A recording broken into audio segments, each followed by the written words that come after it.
어느 초등학교에서 글짓기를 했는데 주제가 뭐냐면 엄마의 은혜가 고마울 때입니다. 그 다음날 숙제를 해왔는데 어떤 아이는 엄마가 매일 밥을 해줘서 고맙습니다. 내 빨래를 해줘서 고맙습니다. 내 어려운 숙제를 도와줘서 고맙습니다. 나 아플 때 약 사줘서 고맙습니다. 막 쭉 이렇게 이제 쓰는 거죠. 근데 평소에 숙제 안 해오기로 소문난 우리의 땡식이 단 2글자를 딱 써왔어요. 뭐라고 써왔을까요? 매일 이렇게 써왔습니다. 엄마의 은혜가 고마울 때가 언제예요? 매일. 숙제하기 싫어가지고 써왔는데 선생님이 그걸 보고 감동이 되더라요. 네? 아니 실제로 엄마가 은혜와 사랑이 고마울 때가 어디 하루 이틀입니까?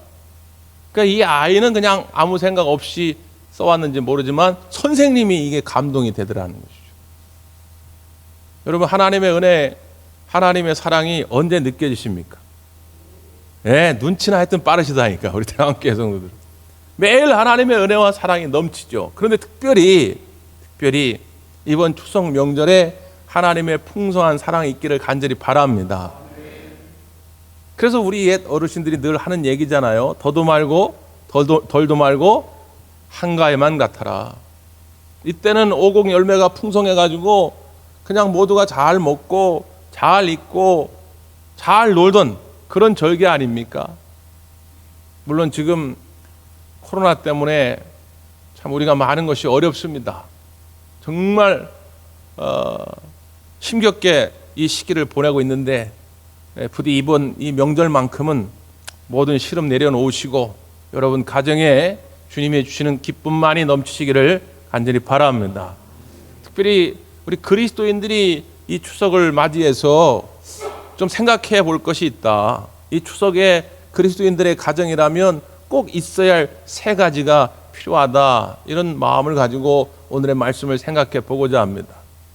자, 오늘 본문의 시작은 26장이 이렇게 시작이 됩니다. 1절 한번 보세요. 1절.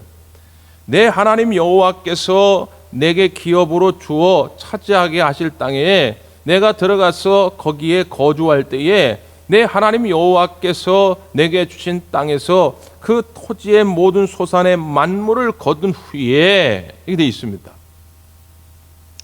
언제라고 하는 시기를 분명하게 지시하죠.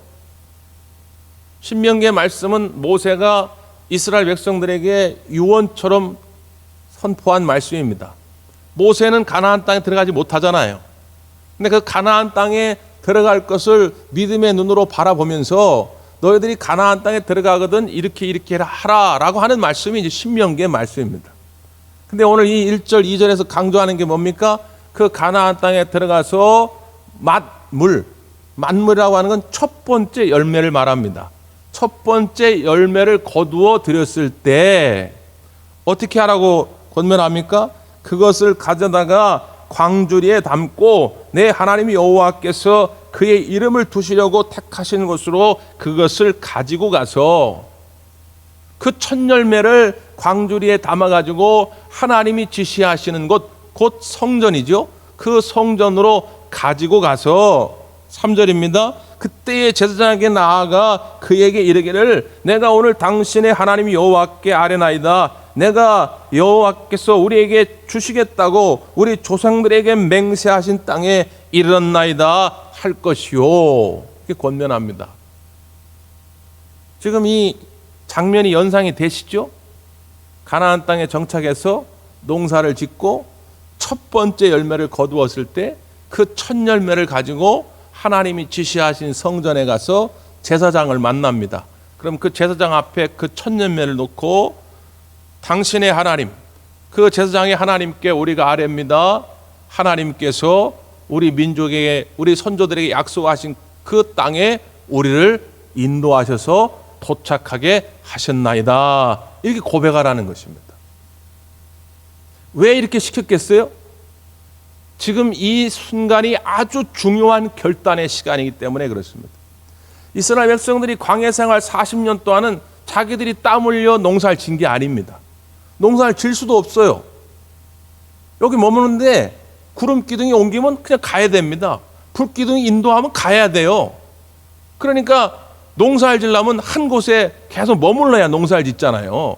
근데 한 곳에 머물러 수가 없기 때문에 농사를 질 수가 없어요. 그럼 어떻게 먹고 살았습니까? 하나님이 하늘에서 만나와 메추라기를 허락하셨죠. 그러니까 이스라엘 백성들 그냥 하나님의 은혜로 산 거예요. 광야 생활이. 그런데 가나안 땅에 들어가 가지고는 땅을 분배받고 그 땅에 씨를 뿌렸습니다. 땀 흘리며 거름을 줬어요. 땀 흘리며 잡초를 뽑아냈습니다. 추수 때가 돼가지고 수확을 거두었어요. 그 순간 자칫 잘못하면 교만의 마음이 싹트기 좋다는 거예요. 이거 봐라, 이거 내가 했네. 내가 씨 뿌리고 내가 땀 흘리고 내가 거두고 이거 내가 했구나. 그 순간 교만이 싹틀 수 있기 때문에 그 교만의 마음을 떨쳐버리고 그 죄의 유혹을 떨쳐버리고 그 순간 첫 열매를 딱 들고 하나님께로 달려나와서 하나님 앞에 감사의 예배를 드리라는 것입니다. 이번 추석 명절이 하나님께 감사하는 명절이 되기를 간절히 바랍니다. 우리의 신앙인들의 첫 번째 고백은 그거 아닙니까? 그래서 쭉 연결되는 과정 속에 오늘 우리가 읽었던 10절의 말씀이 나오는 거예요. 10절 다 같이 한번 읽습니다. 시작.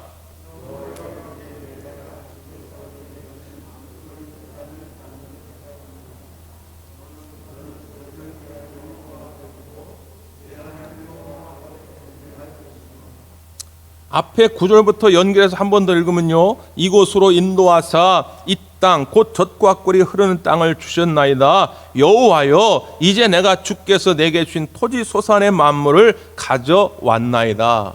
그러니까 하나님께 나와가지고 드리는 감사의 제목이 두 가지입니다. 하나는 뭡니까?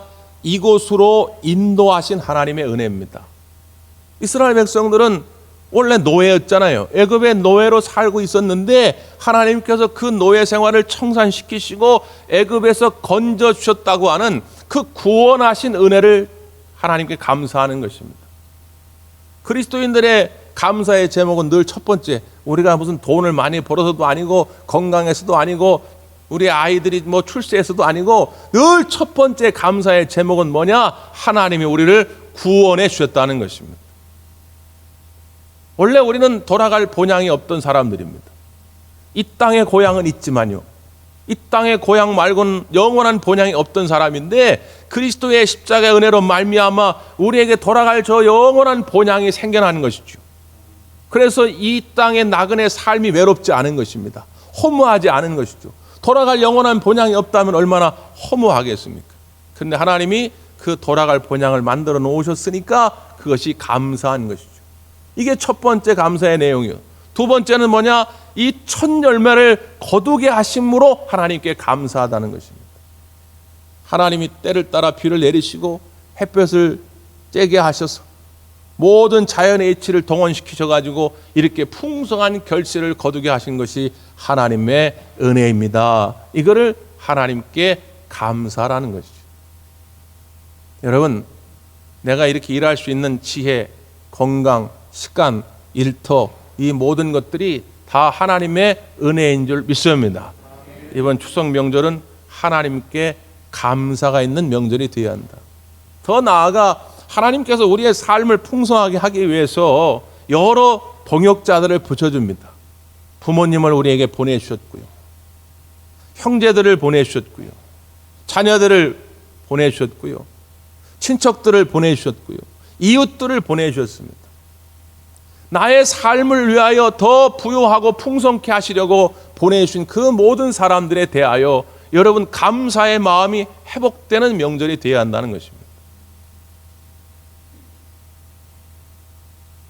어떤 중년 부인이 애통해하면서 인터넷에 올린 글인데요. 자기가 젊었을 적에 서울에서 이제 자취하면서 대학을 다녔는데 추석이 돼가지고 이제 시골에 갔다가 며칠 지내고 올라오려고 하니까 엄마가 그냥 쌀, 잡곡, 과일 뭐 이런 거를 그냥 바리바리 싸가지고 양쪽 손에다 쥐어주는 겁니다. 그리고 간이어까지 이걸 엄마가 들고 온 거죠. 시골에서야 그렇게 들고 다녀도 괜찮은데 이 젊은 아가씨가 이걸 이제 기차 타고 서울역에 딱 내려가지고 서울 시내에 이걸 들고 돌아다닐 생각하니까 너무 창피한 거예요. 그러니까 이 딸이 엄마한테 퉁명스럽게 던집니다. 엄마, 이런 건 그냥 시장에다 갖다 팔아가지고 돈으로 바꿔서 나를 주면 내가 서울 가가지고 그냥 돈 주고 사 먹으면 되잖아. 그랬더니 엄마가 하는 말이, 야, 이 쌀은 단순한 쌀이 아니라 엄마의 마음이란다. 근데 그 말을 그 당시에는 이해를 못했다는 거예요. 그리고 나서 자기가 이제 중년이 되고 자기가 자기 딸을 키워보면서 그때 그 엄마의 마음을 이제야 깨닫게 되니 너무 후회스럽다고 하는 걸 고백하는 것입니다. 엄마의 마음은 쌀 한 톨이라도 더 쥐어주고 싶은 마음, 우리 딸 배골치 않게 더 좋은 것 주고 싶은 마음, 그게 우리 부모님의 마음 아니겠습니까? 혹시라도 여러분 그 부모님이 살아계시다면 생전에 더 열심히 효를 다하시고 혹시 소천하셔서 안 계시다면 이번 명절에 그 부모님의 따뜻한 사랑을 다시 한번 추모하는 시간이 되기를 바랍니다. 특별히 가족들은요, 이 형제들은 새의 날개와 같은 존재다. 어떤 사람이 그런 말을 했어요. 날개가요, 새가 이렇게 땅에 딱 내려앉아가지고 먹이를 먹으려고 하면 굉장히 거추장스럽습니다. 여러분 새들이 이렇게 걸어가는 거 한번 보십시오. 뒤뚱뒤뚱 걷잖아요. 제대로 못 걸어요. 이게 날개 무게 때문에 그렇다고 그래요. 그런데 새의 날개가 필요 없습니까? 갑자기 천적이 다가올 때 새는 날아올라야 됩니다. 쉼터를 찾아갈 때 날아올라야 됩니다. 그때 이 날개가 얼마나 유용한지 몰라요. 때로는 가족이, 때로는 형제가 무겁게 느껴질 때도 있습니다. 그러나 여러분, 그것이 전부가 아니더라 그 말이에요. 요셉이 형들로부터 따돌림을 당하지요. 심지어 형들에 의해서 미디안 장사꾼에 팔리게 되고 낯선 땅 애굽으로 종으로 팔려갑니다. 얼마나 외롭고 얼마나 억울했겠습니까? 그래서 종살이 하다가 또 하나님 앞에 죄짓지 않으려고 하다가 결국에는 억울한 감옥살이를 하게 되죠. 그의 인생을 되돌아볼 때 이게 얼마나 한탄스럽겠습니까? 그런데 그가 끝내 애굽의 총리가 되었을 때, 그 형들이 먹을 것이 없어가지고 애굽으로 찾아왔을 때, 그 형들을 만났을 때 요셉은 그 형들을 용서하지 않습니까? 용서하는 이유가 있죠. 창세기 50장 20절에 보면 이렇게 말합니다. 당신들은 나를 해하려 하였으나, 당신들은 나를 해하려 하였으나, 이건 객관적 사실 팩트입니다. 이건 누구나 다 알 수 있는 것입니다. 교회를 다니든 안 다니든 많이 배웠든 못 배웠든 나이가 많든 적든 당신들은 나를 해하려 하였다고 하는 건 팩트인데, 그 다음 말이 중요한, 그 다음이 요셉의 해석이 담겨 있는 것이죠. 요셉의 신앙 고백이 담겨 있는 것입니다. 하나님은 그것을 선으로 바꾸사 지금 오늘 많은 사람의 생명을 구원케 하셨나이다. 이것은 팩트가 아니라 해석입니다. 요셉의 신앙 고백이에요. 당신은 나를 해하려 하였으나라고 하는 말은 누구나 알 수 있지만 우리는 신앙 고백을 하며 사는 사람들입니다. 왜요? 전능하신 하나님을 믿기 때문에. 끝내 나와 함께 하셔서 나를 도우셔서 나를 회복시킬 거라고 하는 그 하나님을 우리는 믿는 사람이기 때문에 신앙의 고백을 하며 사는 사람들입니다. 당신이 어쩌하든 간에 하나님은 그것을 선으로 바꾸사 결국 나를 복되게 하실 겁니다. 이런 확신이 있기 때문에 우리는 그런 그리스도의 마음으로 우리 형제들을 이해하고 용납하는 것입니다. 부디 바라기는 이번 명절에 여러분의 가정의 화목함이, 다시 화해함이 넘쳐나게 되기를 간절히 바랍니다. 자, 또 하나 우리가 추석에 잊지 말아야 할 것이 있어요. 그 다음 11절입니다. 11절 시작.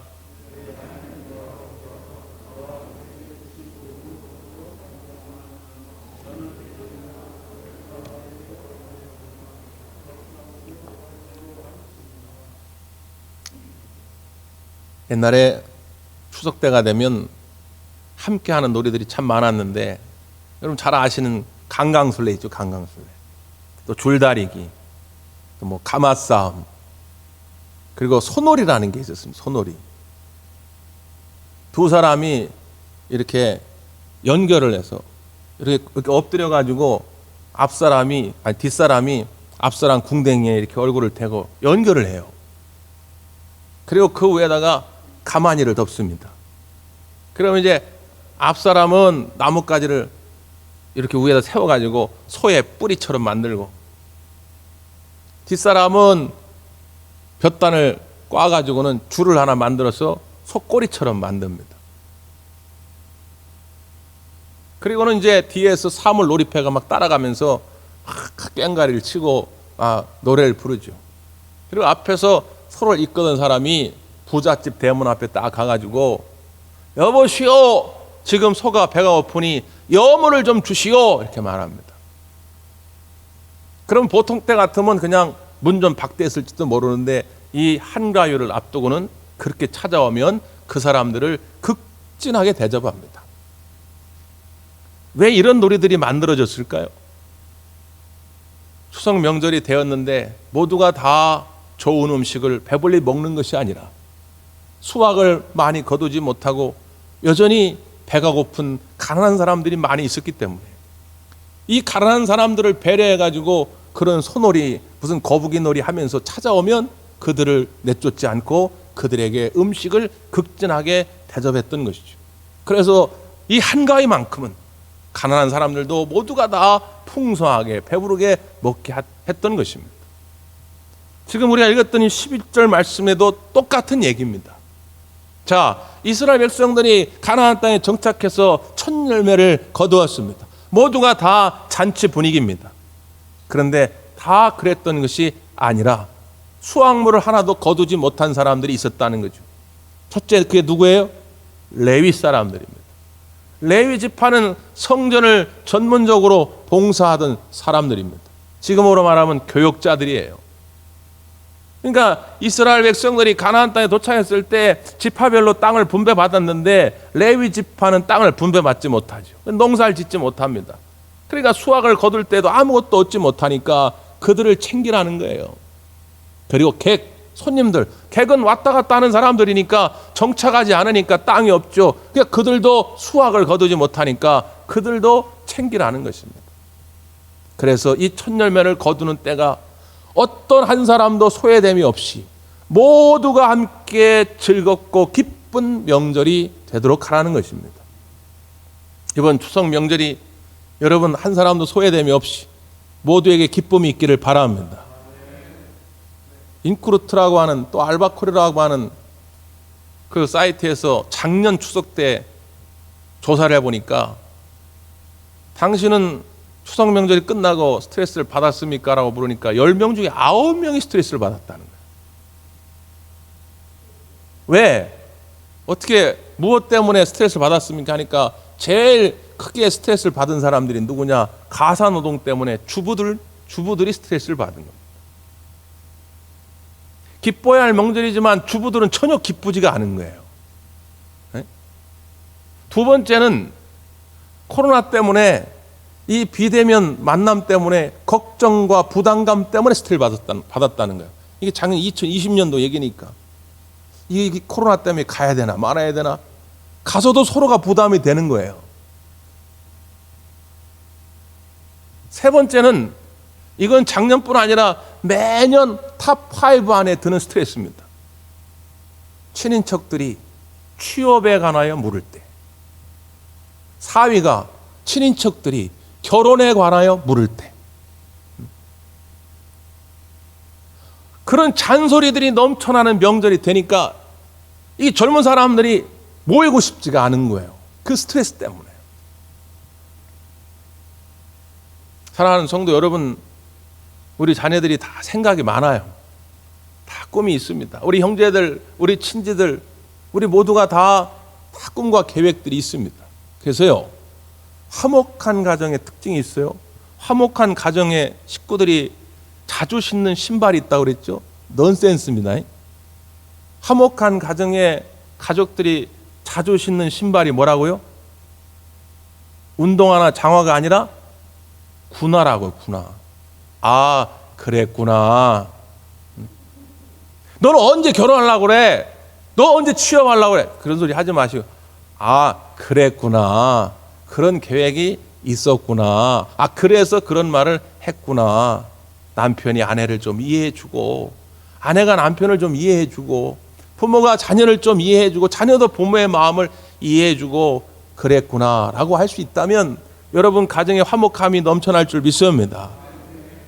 나만 편하고 나만 좋은 그런 명절이 아니라 한 사람도 소외됨이 없이 모두가 다 풍족하고 모두가 다 즐거움이 넘치는 명절이 되기를 바랍니다. 자, 마지막 또 하나 추석에 꼭 있어야 할 것이 있어요.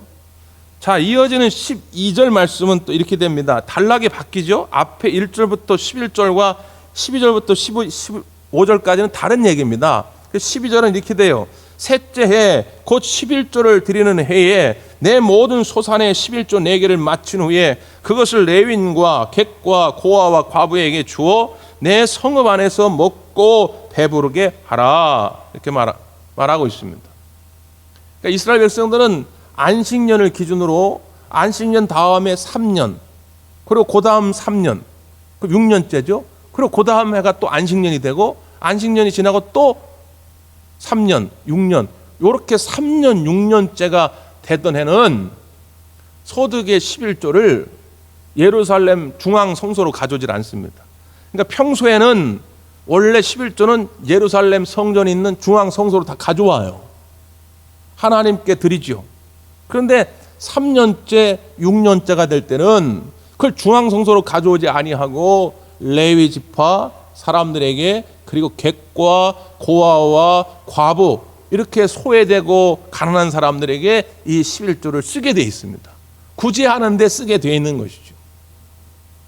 자, 그렇게 3년마다 드리는 11조를 온전히 드린 다음에 그 다음에 이렇게 기도하라는 거예요. 자, 15절입니다. 15절 시작.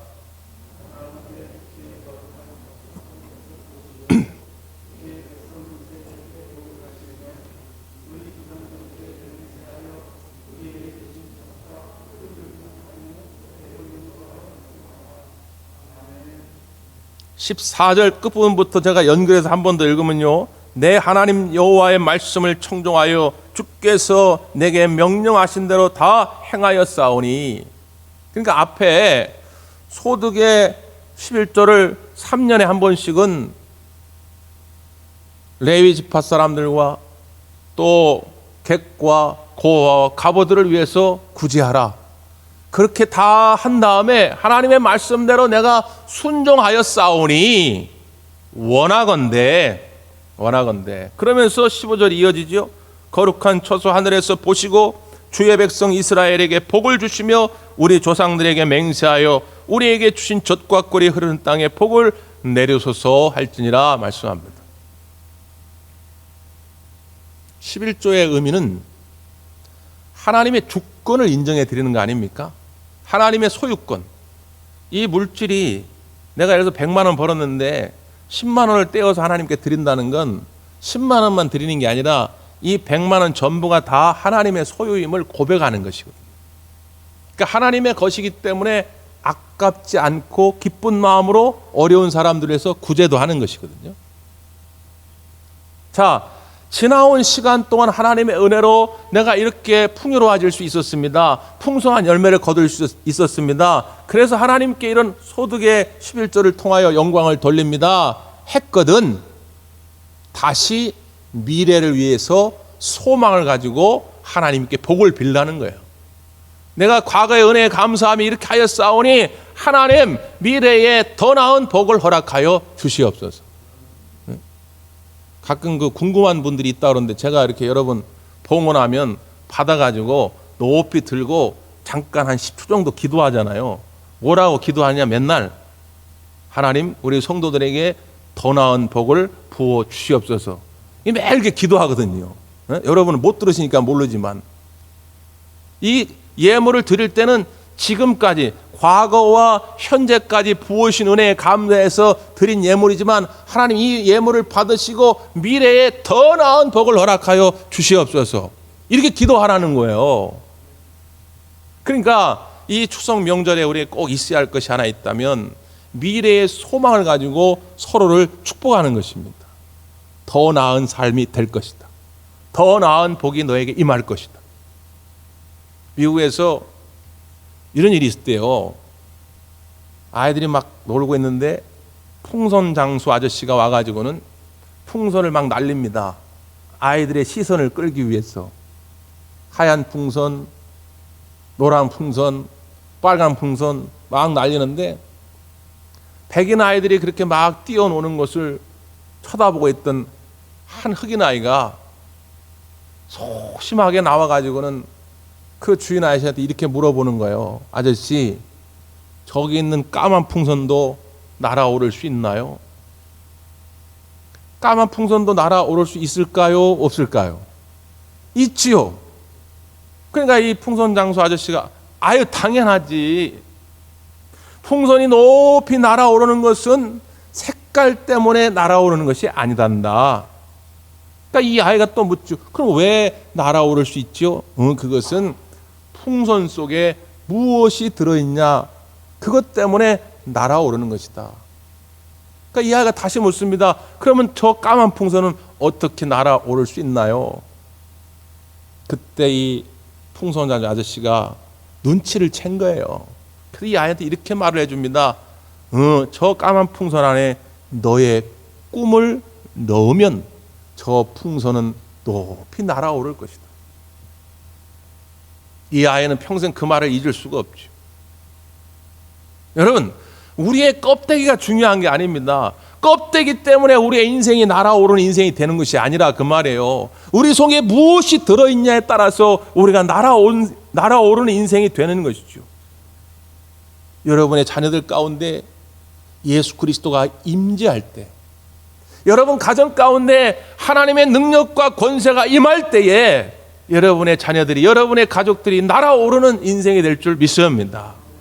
그저 현재까지 껍데기만 바라보고 야 그래가지고 넌 어떻게 살라고 그러냐.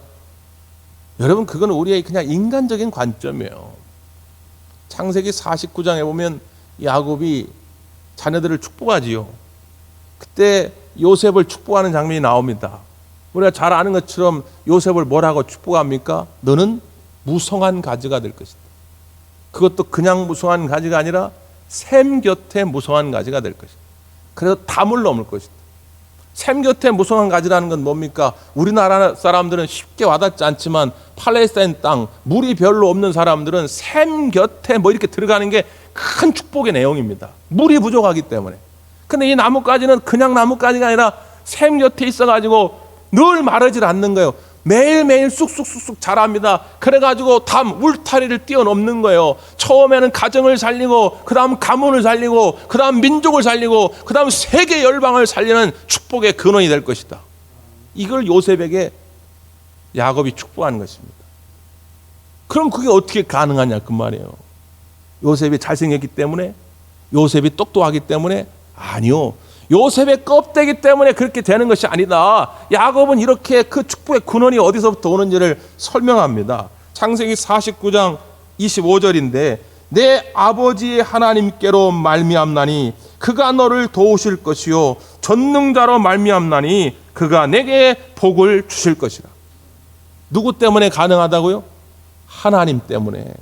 하나님으로부터 그 능력이 오나니 하나님이 너를 도우실 것이다. 전능하신 하나님이 내게 복을 주실 것이다. 그렇기 때문에 너는 샘 곁에 무성한 가지가 될 거라는 거예요. 껍데기만 바라보지 마십시오. 껍데기만 보니까 자꾸 부부싸움을 하는 거예요. 껍데기만 바라보니까 부모와 자녀 간의 갈등이 생깁니다. 그 속에 무엇을 담느냐가 중요하다 그 말입니다. 이번 추석 명절에는 여러분 그런 믿음의 눈으로 여러분의 가족과 형제들을 바라보셔서 서로가 서로에게 풍성한 마음으로 축복하는 명절이 되기를 간절히 바랍니다. 기도하겠습니다.